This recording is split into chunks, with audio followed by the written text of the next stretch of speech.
Salve, salve família, aqui quem fala é o Lutz do canal Cortes Podcast e no meu primeiro mês monetizado eu já fiz $3.000 só seguindo o que esse cara fala no curso dele. Então se você quer ganhar dinheiro com internet e YouTube sem nem precisar aparecer, confere o primeiro link na descrição. Mas assim, digita lá globalismo, você vai encontrar um problema muito sério. Este termo começou a ser usado, ainda mais em português, sobretudo por causa do professor Olavo de Carvalho, mas ele começou a ser usado de uma maneira muito imprecisa e indistinta. Tá? Porque as pessoas começam a falar globalismo. Mas o que acontece? O algoritmo do mecanismo de pesquisa, ele vai dar aqueles sites que têm autoridade.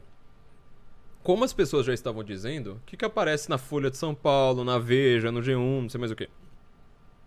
Especialistas de última hora, né? Que são sempre esses casos assim que estavam lendo um monte de livro, mas que não tinha nada a ver com o que a gente está discutindo. Aí o cara vai lá e quer aplicar o que ele leu de um outro assunto num assunto que ele não entende nada. Ele fala assim, não, o que eu já ouvi. Globalismo é a mesma coisa que globalização. Uma jornalista que apresenta hoje um grande programa que já foi respeitado na TV Cultura e hoje não é mais. Ela falou, como ele chama globalização. Cara, globalismo às vezes é o oposto. Globalismo é uma teoria da conspiração. Globalismo não sei mais o quê. Bom, o que é globalismo de fato? E globalização também, para separar. Vamos lá. O que é globalismo e o que é globalização? Tá? Começando pela globalização, então, já que você quer a definição desse termo também.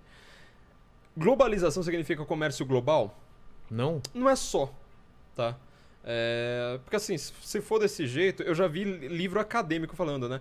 Não, então tal autor considera que tal...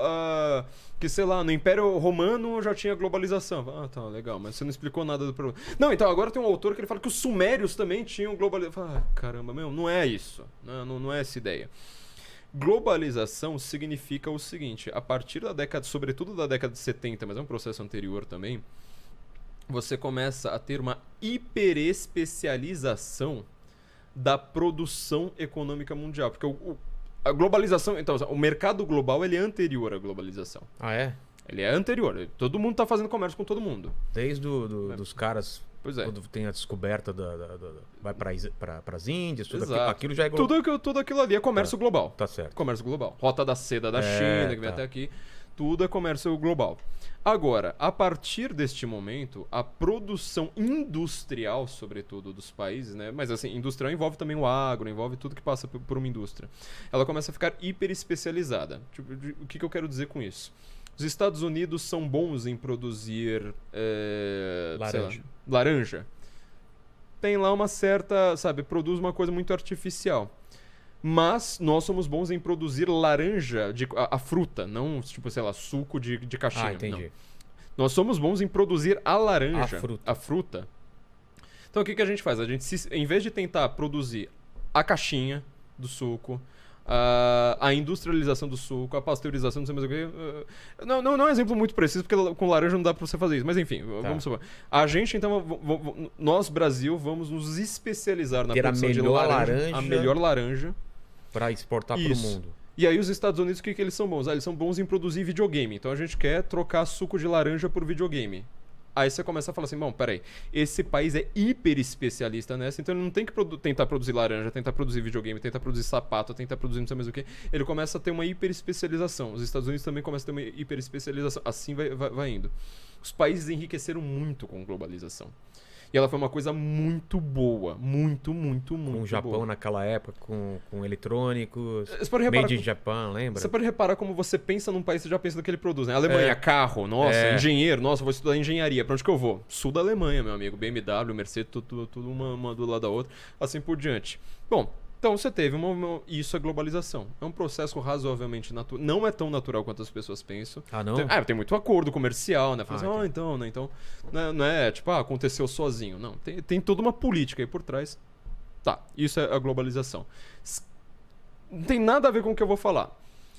Você teve, então, eu tô falando aqui o tempo todo pra você da concentração de poder no mundo do poder decisório. A partir do final da Primeira Guerra Mundial, eu sou meio viciado em Primeira Guerra Mundial, não sei se você já reparou, né? Por quê? Tem cursos sobre isso e tal. A partir do final da Primeira Guerra Mundial, você começou a criar instituições burocráticas internacionais que elas vão lidar com governança. O que é governança? Você tem uma lei aqui neste país, sei lá, Inglaterra. Você tem uma lei neste outro país, França. Aí essa lei aqui não bate tanto com essa daqui. com esses dois países. Mas esses países, eles acham que o jeito de ter paz no mundo é falar assim, olha, pra gente não ter uma disputa, né? Não ter uma segunda guerra, né? Porque você viu que não teve, né? Pra gente não ter uma segunda guerra e tal, uma coisa como essa, vamos fazer o seguinte. A gente vai ter um mecanismo terceiro que aí a gente manda internacionalmente, sabe? Um deputado pra lá, você também manda o seu deputado e lá vai ter, nessa instituição terceira... Eles debatem, vai ter uma lei que ela seja ampla para os dois. Porque assim as leis vão cada vez mais se unificando. Tá. Este mecanismo foi chamado de Liga das Nações, depois ele foi chamado de ONU. Depois no final da Segunda Guerra, né, a partir da década de 50. E ele envolve muitas coisas. Então, por exemplo, por que em 2020 todos os países do mundo, inclusive países não ocidentais, que não tem nenhuma relação histórica conosco, eles tiveram a mesma medida. Todos eles falaram assim, não, tranca todo mundo em casa, não sei mais o quê. Porque foi uma norma da OMS. Que é mundial. E assim, a OMS, ela manda no Brasil? Não, você vai ver lá, tipo, a Constituição diz que as leis são definidas pelo Legislativo, quem executa é Executivo, Judiciário julga e tal. Cadê a OMS? Não tem, mas ela é uma governança. E aí o que o deputado faz? O deputado do Legislativo, ele deveria pegar um documento da OMS e falar assim, vamos comparar com o que a gente tem aqui, sabe? Vamos analisar, não sei mais o que, ver se bate aqui, porque foi uma diretriz, não foi uma ordem. Vamos ver se bate tal. Não, eles fizeram exatamente o contrário, porque é uma governança. Eles vão falar assim, nós precisamos obedecer ao OMS. Isso é uma decisão de um tribunal, tá? Dizendo que qualquer política, qualquer pessoa que eles falam, espalhar fake news, espalhar desinformação, ou seja, espalhando alguma coisa que contraria uma diretriz da OMS, vai ser punida. Quem? A OMS falando isso? Não, um tribunal no Brasil, cujo nome então, eu não vou citar. Mas a OMS, ela tem poder de te forçar alguma coisa economicamente ou não? Tem, é que tá. Porque assim, em teoria não. Só que assim, pra você fazer parte, por exemplo, você quer fazer um acordo comercial. Tá. Você quer, por exemplo... O que tá acontecendo no Brasil hoje, tá? Hoje, 2022. Qual é o grande problema do Brasil econômico, que assim, é uma coisa difícil da gente escapar? Nós alimentamos 1/5 do mundo. 1/6 ou 1/5. Acho que estamos chegando perto de 1/5 do mundo. Nosso agro agora ele é maravilhoso. Somos o celeiro do mundo. A gente produz carne. Na década de 70 era o exato oposto. Só tem um pequeno problema. Boa parte, a maior parte dos fertilizantes que nós usamos no nosso agro depende da Rússia. Ah, é? Então a gente não está mais dependendo, sabe, do eixo aqui ao redor. E a Rússia, como você sabe, é um país meio complicado. Assim, você não tem uma confiança, você nunca vai confiar 100%, entendeu? Você vê, não. Macron vai pra lá, não quer fazer teste de peste porque ele tem medo de roubo de DNA. O chanceler alemão vai pra lá, faz a mesma coisa, entendeu? Então, o que acontece? Tá? A gente tem um imbróglio aqui no Brasil. Imbróglio tá meio sério. Pra você fazer comércio do nosso agro... Aí você vai lá, tipo, mandar, sabe, o fazendeiro, toda a cadeia de produção que passa pelas cidades, portos, não sei mais o que. Para essa cadeia funcionar, você precisa ter um acordo que não adianta você ir, sabe, país por país negociar. Vou ir pro Butão agora, vou ir pro Quirguistão agora, depois eu vou para Bangladesh. Não dá, você tem que se ligar e falar assim, o que eu tenho de tempo agora é isso aqui. Tá, então você vai chegar na Organização Mundial do Comércio, tá? Pra você fazer parte da Organização Mundial do Comércio, você precisa obedecer a ordem da OMS. Entendi. Começa a virar uma burocracia. Entendi. E, de novo, o processo decisório, me fala aí, quem que é presidente da OMS?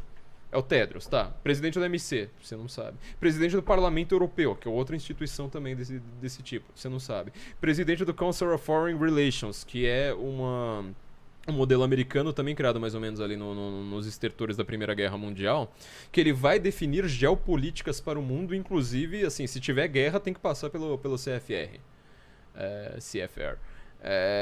Você sabe quem que é o presidente? Ele é de direita, de esquerda? Você não sabe. Você sabe, assim, tipo, qualquer visão dele em relação, por exemplo, a judeus? Você não sabe. Qualquer visão dele em relação a, sei lá, qualquer tema político? Você não sabe. E esses caras estão decidindo. Aí aparece assim, por exemplo, sei lá, a gente passou aqui na Câmara dos Deputados no Brasil um projeto de lei que permite, por exemplo, que, sei lá, as pessoas façam tal coisa em relação à pandemia. Tá, tivemos maioria dos votos? Tivemos. Foi democraticamente eleito? Foi. Teve maioria? Foi vontade do povo? Não, olha, eu aqui como um burocrata, um juiz lá, eu acho que tem uma norma de qualquer uma dessas instituições aí, risco. O que você falou? Dane-se o trabalho de vocês. Então, o globalismo é uma teoria da conspiração? Olha, eu não acho que a ONU seja uma teoria da conspiração, porque eu já passei na frente da ONU. Entendeu? Eu já entrei num prédio da ONU, sabe? Eu já fui ver... Mas globalismo é o quê? É um controle? É um plano de controle? É o quê?